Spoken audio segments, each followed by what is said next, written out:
Today we're continuing our AR grind. Now we've done every AR but the, I believe, Model L and the AK-74. So we're gonna do the AK-74 today for the sole reason it's been so long since I've used this gun, specifically because it was technically the best gun in zombies in the very beginning. This was before people knew about the Salient Fourth, before people knew about the shotgun. And I'm saying like day one, the AK-47 was the best gun to use, or 74.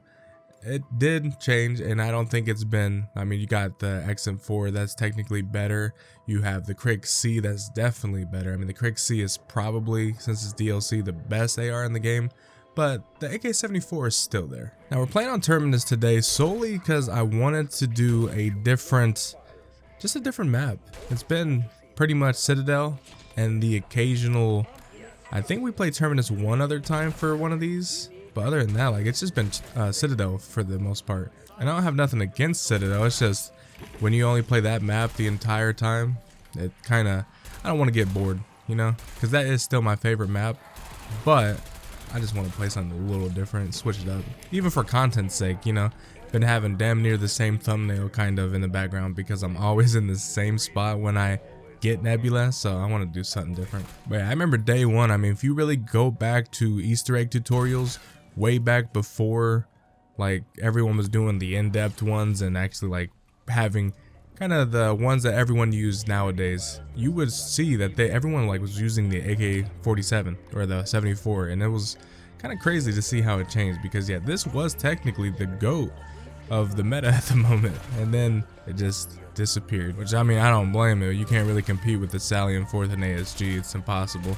Those guns are just way too good and won't get nerfed, which I hope not. Guns don't need to be nerfed in zombies. It's always fun to just use the most OP stuff and just shred zombies, so hopefully they don't nerf it. And I forgot about doing this little thing, just having to do all these generators. The last time I did it was the Terminus Easter egg on round 50, getting that calling card, which I'm still rocking that right now. You know, I'm actually curious once we do the first amalgam to see what technically is faster to do. The like setup, because on Citadel you need to do the setup of getting you know, to pack a punch and all that, and opening up the jug and, you know, do little things here and there. And on this you gotta turn on all the generators, turn on the pack a punch, and then you can finally kind of have the map entirely open. So I'm just curious to see what is the fastest way to, or the fastest map, because Liberty Falls is probably simple, but I don't like fighting the abominations. But normally every amalgam, at least on Citadel, is anywhere from 18 to 23 minutes depending if we're doing the exfil, which luckily we don't need to do that in this map just because we only need one more for the Nebula, because I know about the double points on this map, so I kind of want to utilize that. Wait, what is that?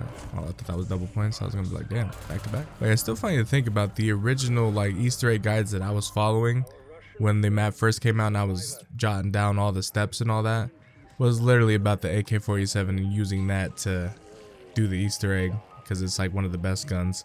Put napalm burst on it or dead wire and then just go from there. But now that it's not that weapon, it's just kind of amusing because we lost our first attempts because we were just winging it, kind of learning the steps, but we also were just not having enough firepower at the time because it was not doing enough damage. Because that's what makes the Salient Fourth so crazy good, is you don't really need to hit the crit spot to do the damage, just because, I mean, Salient Fourth is practically a grenade launcher, so it's going to hit hard regardless what you hit. Ooh, another double points. Perfect. Oh, need ammo. You know, we'll just go up top now. We have no need to come back down here. I mean, theoretically, like, if you did all the Easter egg steps, had Killjoy ready, I wonder if Nathan counts as an amalgam, because I mean it technically is an amalgam. It's just an elite. Well, yeah, it's just killing an elite zombie. So yeah, it should count regardless if it was amalgam or not. So I wonder if you can get to Nathan extremely fast, like quick, and then go kill him like really fast. Get the Nebula, and just do that with every gun, because I haven't tried that. I mean, definitely Nathan is harder than the normal amalgams, but could be fun to like do some of the Easter egg just to get a Nebula camo, as long as it's faster in a way. But I'm not entirely sure, because you do need Wonder Bar, so, or at least the Beam Smasher, and that if you actually get it the normal way without Wonder Bar, and then it might take longer than 23 minutes, so probably isn't worth it in the end. Oh yeah, it's right there. There we go. Hey, we finally did it for once. Let's go. This is the first time actually ever doing this Easter egg. It's not even a lot of essence, but it's good enough. I mean, I'll take it. I'll take any amount. It's funny that a pack-a-punch weapon, you need to just make the basket. I like that though. Playing 2K and Call of Duty. Who would have thought? Now, we would normally have Vulture Raid on Citadel, but we cannot do that unless we got to round 25, sadly, or a Perkaholic. But, I mean, theoretically, we always get to only round 16, so we never really truly need a heavy hitting gun because, I mean, it'll kill the amalgam regardless. And I'll have Frenzied Guard at the time. Ooh, double points. Perfect. Wish we got that before I shot the basket. Then we would have got a little bit more. I remember that little Easter egg kind of glitch for you would use the ASG and it would give you so many more like points than it was supposed to. Because I guess it tracked of how many bullets were to hit the ball. And like for instance, this one, you're only hitting like a bullet pretty much, and then the ASG is shooting an entire pellet's worth into the ball.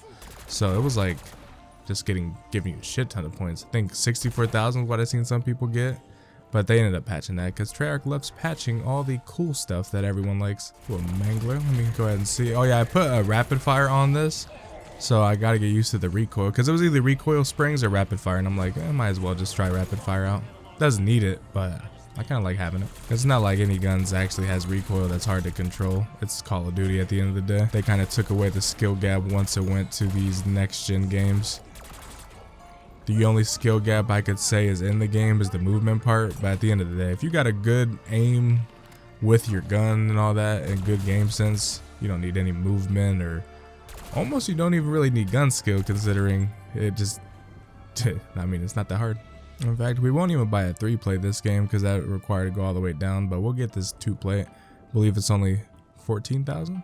I mean, not 14,000, 4,000. It's funny, to buy a 2-plate, it only costs 4,000, but to get one extra plate, just one, doesn't give you any more, like, it's not like the third plate is stronger than the other two, I don't believe, but it's just, it costs an extra 10K just for that one plate. It's kind of funny because I'm just like, what makes this one plate so much better that you're charging that much more?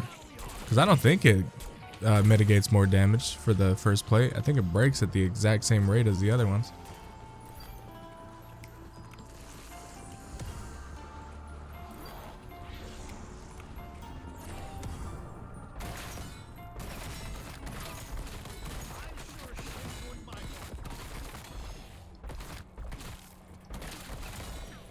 This was the dumbest calling card to get because it costs you, hold on, I better get it, hold on. This is 37 in a row, y'all better give it to me. Hold on, there it is, okay. That is the dumbest calling card to get, that it does not tell you you need consecutive critical kills. It just says get 25 rapid critical kills. And I wasted, I think, what I want to say, 4 idolize. I only had 2 left because you need an idolize and a rapid fire or free fire active. And if you don't get it, Gobble Gums ain't free, and you don't get to pick what you earn when you actually unlock them. So yeah, if you're ever going for easy lobotomy for, I think it was the Sweet Tooth, whatever, mastery or whatever, make sure you're getting 25 consecutive critical kills. Don't have a zombie elimination in the middle of it, or else it will not count. You need to get pretty much what you're like. See how I've got a zombie elimination right there? If you do that, it will just null and void the challenge for some reason. And there was something like that in Modern Warfare Zombies where you needed 30 critical kills without interrupting it at all. And while at least that one said uninterrupted, this one did not. It just said rapid critical kills. So when I was first popping idolize, I was just spraying my life away doing that. So I'm glad that I finally got that done. Now the next one I need is the anywhere but here one, where you have to like kill zombies, 25 zombies with the explosion that comes with it or something weird. And I heard that you could do something on this map as well, but I'm not entirely sure about how that one exactly works. But yeah, that's the stupidest calling card because it doesn't tell you. But let's go ahead and see what this amalgam does. The GOAT weapon back in the day, it's just day one, but I mean that's pretty damn good damage for just straight just smacking this thing. Yeah, that was good. That was like nonchalantly pretty. It's still good. I mean, it's only round 16, but we've used so many weapons on round 16 killing amalgams. That was pretty fast. That was probably one of my favorite ones too. to do. There it is, Nebula. Okay. That was fun though. I missed this weapon and it being top tier because the AK-74 was always one of my favorite weapons to use in all of Call of Duty. And it's kind of depressing. I mean, it's still goated in multiplayer, but again, it's not top tier anymore. It's probably maybe 5th place, probably within everything, if I would say. Even in zombies, I don't even think it's 5th place in zombies. You got so many weapons that outshine it now, which is, oh man, how the mighty have fallen. But that's why day 1 metas never last. This was literally like up to day 3, I would say, meta before it literally got replaced by quite literally everything. I was about to load into the game and then I realized this says something on the other side. But it only says it, where's it at? It said something when I was loading into the game. Hold on. Is it not on this side? So what does it say when my character's holding it? Hold on. Let's show that again. What is that? It shows it there. I'm so confused. This is the blueprint that I'm using. And yet what it shows on the person that that's holding the gun, my character, it does not have what it shows. Like, is it going to show it again? If so, I'm going to be so confused. It's literally on the side of the weapon. Okay, it took it away now. Well, that's even more confusing. I didn't put a single decal or anything on. All right, let's go ahead and see what this gun looks like. Can't wait to use this in multiplayer, but ooh, also this tethered. I hope I get to keep this, but yeah, that looks really, really good. Holy. Even with the actual blueprint little skin on it, that looks really nice. I remember I can just double tap this to inspect, but yeah, oh yeah, that looks great. Yep, found the thumbnail for that. Can't wait, because anytime that we're gonna start grinding for dark matter, literally every single gun I'm gonna be using the dark matter or the Nebula skin in there. And people are gonna know I'm a zombies player. But now we just need one more AR Nebula and then we'll have them all. But yeah, that is the AK-74 Nebula.